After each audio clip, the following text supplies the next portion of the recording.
ରାଜାଙ୍କ ଖେଳ ପ୍ରଜାଙ୍କ କାଳ। ବିକ୍ରମାଦିତ୍ୟଙ୍କ କାନ୍ଧରେ ଶବସ୍ଥିତ ବେତାଳ ଗପିବାରେ ଲାଗିଲା। କୌଶାମ୍ବୀ ରାଜ୍ୟରେ ଭାନୁପ୍ରତାପ ନାମକ ଜଣେ ରାଜା ସୁଶାସନ କରୁଥିଲେ। ତାଙ୍କର ଶାସନରେ ପ୍ରଜାମାନେ ଅତି ଖୁସିରେ ଥିଲେ। କିନ୍ତୁ ଦୁଃଖର ବିଷୟ, ଭାନୁପ୍ରତାପଙ୍କର କେହି ଉତ୍ତରାଧିକାରୀ ସନ୍ତାନ ସନ୍ତତି ନଥିଲେ। ତେଣୁ ତାଙ୍କର ଅନ୍ତେ ପ୍ରଜାମାନେ ମନସ୍ଥ କଲେ, ନିର୍ବାଚନ ଦ୍ୱାରା ସେ ପରବର୍ତ୍ତୀ ରାଜା ଚୟନ କରିବେ। ନିର୍ବାଚନ ପ୍ରକ୍ରିୟା ଚାଲିଲା। ଫଳାଫଳ ବାହାରିଲା। ଚନ୍ଦ୍ର ନାମକ ଜଣେ ଯୁବକ ବିପୁଳ ସଂଖ୍ୟାରେ ମତ ପାଇ ନିର୍ବାଚନରେ ସଫଳ ହେଲା। ରାଜ୍ୟର ସମସ୍ତ ପ୍ରଜାଗଣ ତାଙ୍କୁ ଚନ୍ଦ୍ରପ୍ରତାପ ନାମରେ ନିଜର ରାଜା ରୂପରେ ଘୋଷଣା ଏବଂ ସ୍ୱୀକାର କଲେ। ନିଜର ମନ୍ତ୍ରୀ ଏବଂ ପାରିଷଦ ବର୍ଗଙ୍କର ସୁପରାମର୍ଶରେ ଚନ୍ଦ୍ରପ୍ରତାପ ନିଜ ପ୍ରଜାମାନଙ୍କୁ ଭଲରେ ପାଳିଲେ। ହେଲେ ତାଙ୍କ ମନରେ ସବୁବେଳେ ଗୋଟିଏ ସନ୍ଦେହ ଥାଏ। ରାଜ୍ୟର ଗରିବ ପ୍ରଜାମାନଙ୍କର ଦୁଃଖ ତାଙ୍କ ପାଖରେ ଠିକ୍ ସମୟରେ ପହଞ୍ଚୁନାହିଁ ବୋଲି ସେ ମନେ ମନେ ଭାବୁଥାନ୍ତି। ସେଥିପାଇଁ ସେ ଗୋଟିଏ ଉପାୟ ଚିନ୍ତା କଲେ। କେତେଜଣ ପ୍ରଜାଙ୍କୁ ରାଜସଭାକୁ ଡକାଇ ସେମାନଙ୍କର ସୁଖ ଦୁଃଖ ବିଷୟରେ ବିଚାର ବିମର୍ଶ କଲେ ଏବଂ ରାଜ୍ୟରେ କିପରି ମଙ୍ଗଳକର କାର୍ଯ୍ୟ ସମାପନ ହୋଇପାରିବ ସେଥିପାଇଁ ସେମାନଙ୍କର ପରାମର୍ଶ ନେଲେ। ରାଜା ନିଜେ ଛଦ୍ମବେଶରେ ରାଜ୍ୟର ବିଭିନ୍ନ ସ୍ଥାନରେ ବୁଲିଲେ ଏବଂ ଲୋକମାନଙ୍କର ସୁଖ ଦୁଃଖ ସିଧାସଳଖ ନିଜ ଆଖିରେ ଦେଖିଲେ। ବିଭିନ୍ନ କଥାରେ ସେମାନଙ୍କ ସହିତ ସାମିଲ ହୋଇ ସେମାନଙ୍କ ମନର କଥା ଜାଣିପାରିଲେ। ରାଜାଙ୍କର ଏଇଭଳି ବ୍ୟବହାର ଲୋକମାନଙ୍କୁ ଖୁବ୍ ଆନନ୍ଦ ଦେଲା। ରାଜା ଲୋକମାନଙ୍କର ସମସ୍ୟାର ସମାଧାନ ପାଇଁ ରାଜକୋଷର ବହୁତ ଅର୍ଥ ଧର୍ମ କାର୍ଯ୍ୟରେ ବିନିଯୋଗ କଲେ। ଏଇଭଳି ବ୍ୟବହାର ଯୋଗୁଁ ଲୋକମାନେ ତ ବହୁତ ସନ୍ତୁଷ୍ଟ ଥିଲେ, କିନ୍ତୁ କେତେଜଣ ମନ୍ତ୍ରୀ ଏବଂ ରାଜପାରିଷଦ ଏଇଭଳି କାର୍ଯ୍ୟରେ ଖୁବ୍ ଅସନ୍ତୁଷ୍ଟ ଥିଲେ। ସେମାନେ ଚେଷ୍ଟା କଲେ କିଭଳି ଭାବରେ ରାଜାଙ୍କର ମନକୁ ପରିବର୍ତ୍ତନ କରି ବିଳାସ ବ୍ୟସନ ଆଡ଼େ ତାଙ୍କ ମନକୁ ମୋଡ଼ିବା ପାଇଁ।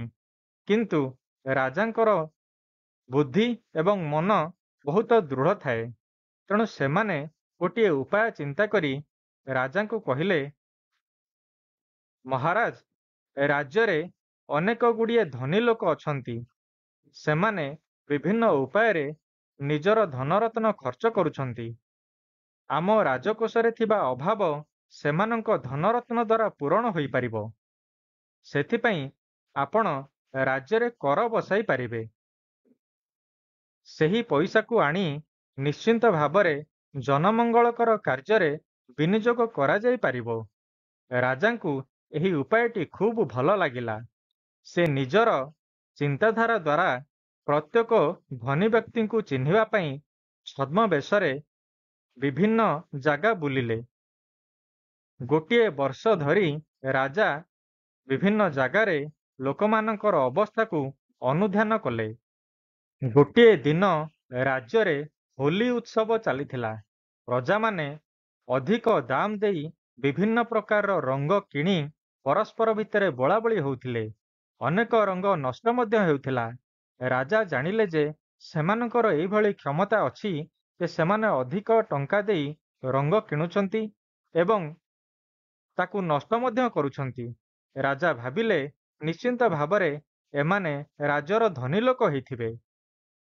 ବର୍ଷର ଆଉ ଗୋଟିଏ ଦିନ ଗ୍ରାମାଞ୍ଚଳ ଏରିଆରେ ପର୍ବପର୍ବାଣି ଚାଲିଥାଏ। ଗ୍ରାମର ଅନେକ ଗରିବ ଯୁବକ ମଧ୍ୟ ଏଇଥିରେ ସାମିଲ ହୋଇ ଡିଜେ ମ୍ୟୁଜିକକୁ ଡାକି ମନୋରଞ୍ଜନ କରୁଥିଲେ।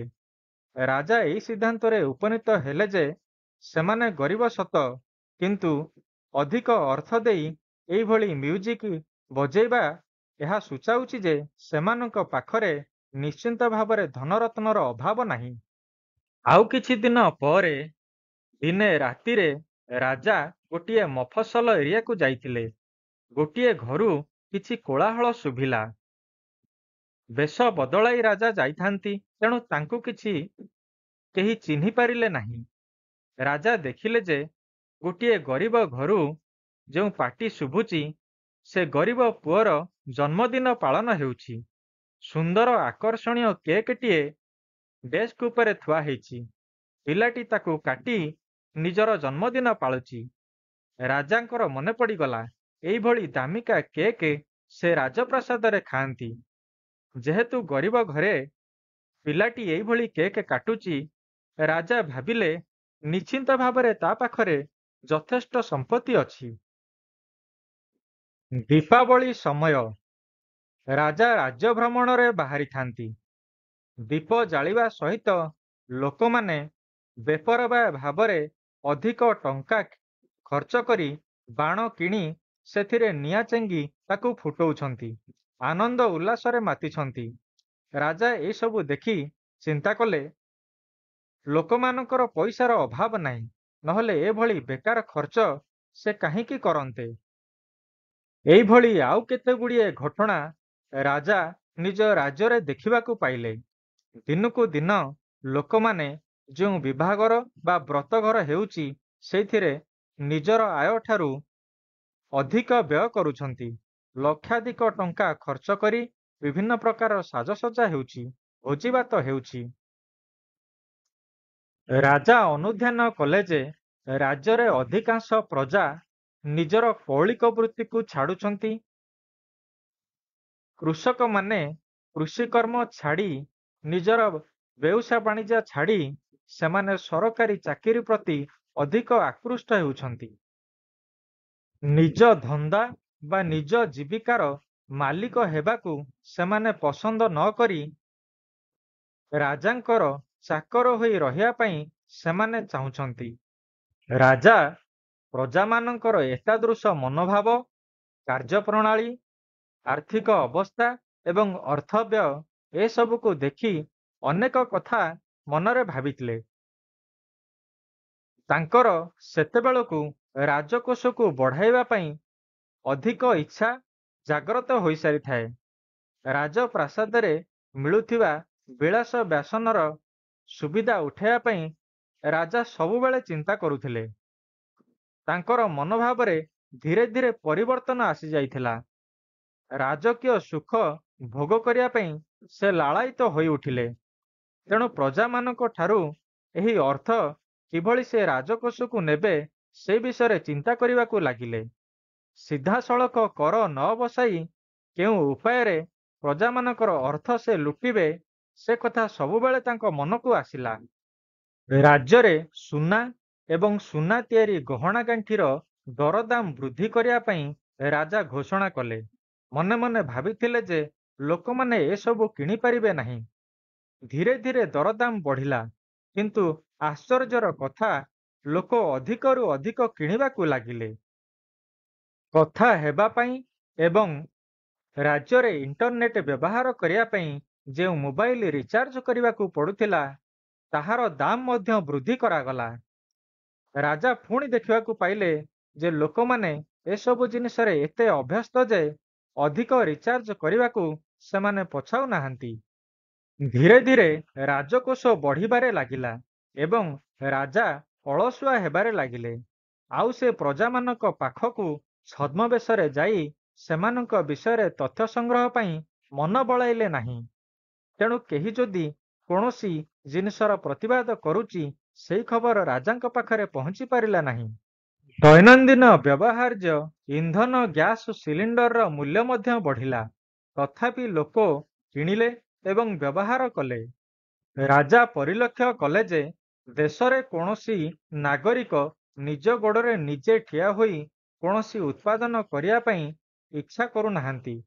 ତେଣୁ ଅନେକ ବୈଦେଶିକ କମ୍ପାନୀମାନଙ୍କୁ ରାଜ୍ୟକୁ ନିମନ୍ତ୍ରଣ ଦେଇ ସେମାନଙ୍କଠାରୁ ଅଧିକ ଟିକସ ନେଇ ରାଜା ସେମାନଙ୍କୁ ନିଜ ରାଜ୍ୟରେ ବିଭିନ୍ନ ପ୍ରକାର ଉତ୍ପାଦ ବିକ୍ରି କରିବାର ସୁଯୋଗ ଦେଲେ।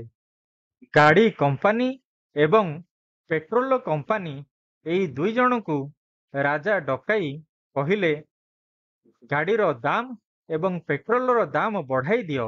ଏଇଭଳି ଗାଡ଼ି ପ୍ରସ୍ତୁତ କର ଯାହାର ମାଇଲେଜ କମ୍ ଥିବ ଏବଂ ଅଧିକ ପେଟ୍ରୋଲ ଦରକାର କରୁଥିବ। ପ୍ରଜାମାନଙ୍କ ପାଖରେ କେତେ ଧନ ଅଛି, କୋଉ ବାଟେ ନା କୋଉ ବାଟେ ମୁଁ ତାକୁ ହାସଲ କରିବି। ରାଜ୍ୟରେ ଟଙ୍କାଟା ଗୋଟିଏ ଜାଗାରେ ସ୍ଥିର ହୋଇ ନ ରହୁ। ଲୋକମାନେ ନିଜର ଅର୍ଥକୁ ବିଭିନ୍ନ ଉପାୟରେ ଖର୍ଚ୍ଚ କରନ୍ତୁ। ଅତ୍ୟାବଶ୍ୟକ ଔଷଧର ଦରଦାମ ବୃଦ୍ଧି କରାଇ ଦିଆଗଲା। ତା ସତ୍ତ୍ୱେ ଅଧିକରୁ ଅଧିକ ଦେହ ଖରାପ ବଢ଼ିବାରୁ ଅଧିକରୁ ଅଧିକ ଔଷଧ ମଧ୍ୟ ଲୋକଙ୍କର ଆବଶ୍ୟକ ପଡ଼ିଲା। ବାହାର ରାଜ୍ୟ ଏବଂ ବାହାର ଦେଶରୁ ଅନେକ ଗୁଡ଼ିଏ ରୋଗୀ ଓ ରୋଗମାନଙ୍କୁ ନିମନ୍ତ୍ରିତ କରାଯାଇ ରାଜ୍ୟରେ ପ୍ରଚାର ଏବଂ ପ୍ରସାର ପାଇଁ ଚେଷ୍ଟା କରାଗଲା, ଯାହାଦ୍ୱାରା ଲୋକମାନଙ୍କର ଔଷଧ କିଣିବାର ଆବଶ୍ୟକତା ଅଧିକ ପଡ଼ିଲା। ରାଜକୋଷ ବଢ଼ିବାରେ ଲାଗିଲା। ବିଦ୍ୟୁତ୍ ବା ଇଲେକ୍ଟ୍ରିସିଟି ଯୋଗାଉଥିବା ସଂସ୍ଥା ସହିତ ହାତ ମିଳାଇଲେ ଟିଭି, ଫ୍ରିଜ୍, ଏସି, ମେସିନ୍ ଇତ୍ୟାଦି ତିଆରି କରୁଥିବା ସଂସ୍ଥା ସେମାନେ ସେଇଭଳି ଉତ୍ପାଦ ପ୍ରସ୍ତୁତି କଲେ ଯାହା ଅଧିକ ଇଲେକ୍ଟ୍ରି ବିଲ୍ ତିଆରି କରିବ। ୟୁନିଟ୍ ପିଛା ବିଲ୍ ବଢ଼ିଲା, ତଥାପି ଲୋକମାନେ ତାକୁ ଦେଲେ। ପୁଣି ରାଜକୋଷ ବଢ଼ିବାରେ ଲାଗିଲା। ରାଜା କେତେକ ଧର୍ମ ପ୍ରଚାରକଙ୍କ ସହିତ ହାତ ମିଳେଇଲେ। ପ୍ରଜାମାନଙ୍କର ଇମୋସନ୍ ସହିତ ଖେଳିବା ପାଇଁ ସେମାନଙ୍କୁ ରାଜା ପରାମର୍ଶ ଦେଲେ ଏବଂ ସେମାନେ ଆୟ କରୁଥିବା ଅର୍ଥର ମୋଟା ଅଙ୍କର ଆଦାୟ କରୁଥିବା ଅର୍ଥର ଅଧିକାଂଶ ଭାଗ ରାଜାଙ୍କ ପାଖକୁ ଗଲା। ଠାକୁରଙ୍କ ନାଁରେ ଲୋକମାନଙ୍କୁ ଡରାଉଥିବା ଏହି ଧର୍ମ ପ୍ରଚାରକ ମାନେ ରାଜାଙ୍କ ପାଇଁ କାମ କଲେ ଏବଂ ଲୋକମାନଙ୍କୁ ଲୁଟିବାକୁ ଲାଗିଲେ। ରାଜାଙ୍କର ଏଇଭଳି କାର୍ଯ୍ୟରେ ପ୍ରଜାମାନେ ଧୀରେ ଧୀରେ ଅସନ୍ତୁଷ୍ଟ ହେଲେ। ଅସନ୍ତୋଷର ଅଗ୍ନି ସେମାନଙ୍କ ମନରେ ବୃଦ୍ଧି ପାଇଲା। ଏକତ୍ରିତ ହୋଇ ଅନେକ ପ୍ରଜା ଏହାର ଘୋର ପ୍ରତିବାଦ କଲେ। ରାଜ୍ୟ ସାରା ବିଦ୍ରୋହ ଚାଲିଲା। ରାଜାଙ୍କୁ ଗାଦିଚ୍ୟୁତ କରିବା ପାଇଁ ସମସ୍ତେ ନିଷ୍ପତ୍ତି ନେଲେ। ଏଇଭଳି ରାଜାଙ୍କୁ ଦେଶରୁ ହଟାଅ ବୋଲି ଅନେକ ମତ ଦେଲେ। ଲୋକମାନଙ୍କର ଏହି ଆନ୍ଦୋଳନର ନେତୃତ୍ୱ ନେଇଥିଲେ ସୀତାରାମ ନାମକ ଜଣେ ସଚ୍ଚୋଟ ବ୍ୟକ୍ତି। ରାଜାଙ୍କ ଉପରେ ବିଚାର ଚାଲିଲା। ଅନେକ ଲୋକଙ୍କର ମତାମତ ପରିଶେଷରେ ଏଇଆ ହେଲା ଯେ ଏଇଭଳି ରାଜାଙ୍କୁ ମାରି ଦିଆଯାଉ। କିନ୍ତୁ ଲୋକମାନଙ୍କର ଆନ୍ଦୋଳନର ନେତା ସୀତାରାମ ରାଜାଙ୍କୁ ରାଜ୍ୟରୁ ବହିଷ୍କାର ପାଇଁ ନିର୍ଦ୍ଦେଶ ଦେଲେ। ସମସ୍ତ ଲୋକ ଏଇଥିରେ ଏହି ନିଷ୍ପତ୍ତିକୁ ଗ୍ରହଣ କଲେ ଏବଂ ସୀତାରାମକୁ ନୂଆ ରାଜା ଭାବରେ ପାଇବା ପାଇଁ ଇଚ୍ଛା ପ୍ରକାଶ କଲେ। ସୀତାରାମ କିନ୍ତୁ ଏହି ପଦବୀକୁ ଅସ୍ୱୀକାର କଲେ ଏବଂ ଆଉ ଜଣେ ଯୋଗ୍ୟ ବ୍ୟକ୍ତିଙ୍କୁ ରାଜା ହେବା ପାଇଁ ପରାମର୍ଶ ଦେଲେ। ପୁଣି ଥରେ ନିର୍ବାଚନ ହେଲା ଏବଂ ଜଣେ ଯୋଗ୍ୟ ବ୍ୟକ୍ତିଙ୍କୁ ରାଜ୍ୟର ରାଜା ଭାବରେ ଚୟନ କରାଗଲା। କାହାଣୀଟି କହିସାରି ବେତାଳ ବିକ୍ରମାଦିତ୍ୟଙ୍କୁ ପ୍ରଶ୍ନ କଲା, ହେ ରାଜନ, ପ୍ରଜାଙ୍କ ଆନ୍ଦୋଳନର ନେତା ସୀତାରାମ କ'ଣ ଜଣେ ମୂର୍ଖ ବ୍ୟକ୍ତି ଥିଲେ? ଯେତେବେଳେ ପ୍ରଜାମାନେ ଚନ୍ଦ୍ରପ୍ରତାପଙ୍କୁ ମାରିଦେବା ପାଇଁ ନିର୍ଦ୍ଦେଶ ଦେଲେ, ତାଙ୍କୁ ଜୀବଦାନ ଦେଇ ରାଜ୍ୟରୁ ବାହାର କରିବା ପାଇଁ ସୀତାରାମ କହିଥିଲେ। ପୁଣି ଯେତେବେଳେ ସେହି ପ୍ରଜାମାନେ ସୀତାରାମଙ୍କୁ ନିଜର ରାଜା ଭାବରେ ପାଇବା ପାଇଁ ଇଚ୍ଛା ପ୍ରକାଶ କଲେ, ସେ ମଧ୍ୟ ଏହିଭଳି ବଡ଼ ଏବଂ ସମ୍ମାନାସ୍ପଦ ପଦବୀକୁ ତ୍ୟାଗ କରିଥିଲେ। ସେ କ'ଣ ସଚ୍ଚୋଟ ନୁହନ୍ତି? ମୋର ଏହି ପ୍ରଶ୍ନଦ୍ୱୟର ଉତ୍ତର ଜାଣି ସୁଦ୍ଧା ନୀରବ ରହିଲେ ତୁମର ଶିର ଶତଧା ବିଦୀର୍ଣ୍ଣ ହେବ।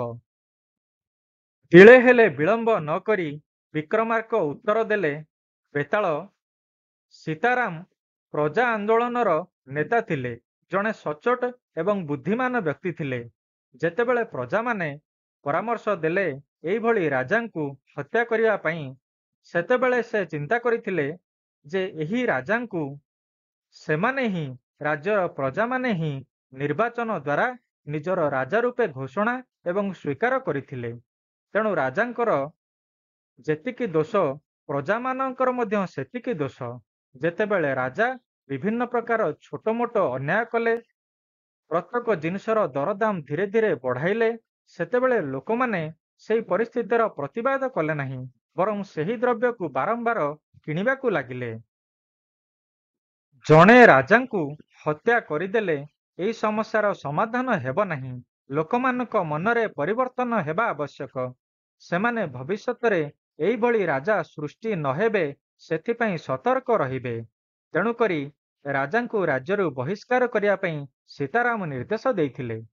ଦ୍ୱିତୀୟ ପ୍ରଶ୍ନର ଉତ୍ତର ଏଇଆ, ସୀତାରାମ ଯଦିଓ ଆନ୍ଦୋଳନର ନେତା ଥିଲେ, କିନ୍ତୁ ପ୍ରଜାମାନଙ୍କର ଅନୁରୋଧ ସେ ପ୍ରତ୍ୟାଖ୍ୟାନ କରି ରାଜା ହେବା ପାଇଁ ଅସ୍ୱୀକାର କରିଦେଇଥିଲେ। ଏହାର କାରଣ ଥିଲା, ଯଦି ସେ ରାଜା ହେଇଥାନ୍ତେ, ନିଶ୍ଚିନ୍ତ ଭାବରେ ଭବିଷ୍ୟତରେ ପ୍ରଜାମାନେ କୌଣସି ନା କୌଣସି ସମୟରେ ତାଙ୍କ ଉପରେ ଏହି ଆରୋପ ଲଗାଇଥାନ୍ତେ ଯେ ପୂର୍ବ ରାଜାଙ୍କୁ ଗାଦିଚ୍ୟୁତ କରି ନିଜେ ପଦବୀ ଗ୍ରହଣ କରିବା, ନିଜର ମାନ ସମ୍ମାନ ବୃଦ୍ଧି କରିବା, ଏହି ସ୍ୱାର୍ଥ ନେଇ ସେ ରାଜା ହେବା ପାଇଁ ନିଜକୁ ଘୋଷଣା କଲେ। ଏହି କଳଙ୍କରୁ ମୁକ୍ତି ପାଇବା ପାଇଁ, ଏହି କଳଙ୍କ ତାଙ୍କ ଉପରେ ପୁଣି ନ ଲାଗିବ, ସେଥିପାଇଁ ସେ ରାଜା ହେବାର ପ୍ରସ୍ତାବକୁ ଅସ୍ୱୀକାର କରିଦେଇଥିଲେ। ରାଜାଙ୍କର ମୌନଭଙ୍ଗ କରାଇବାରେ ସଫଳ ହୋଇ ଶବ ଓ ଶବସ୍ଥିତ ବେତାଳ ରାଜାଙ୍କ କାନ୍ଧରୁ ଖସିଯାଇ ପୁନର୍ବାର ବୃକ୍ଷ ନିକଟରେ ଝୁଲି ପଡ଼ିଲା।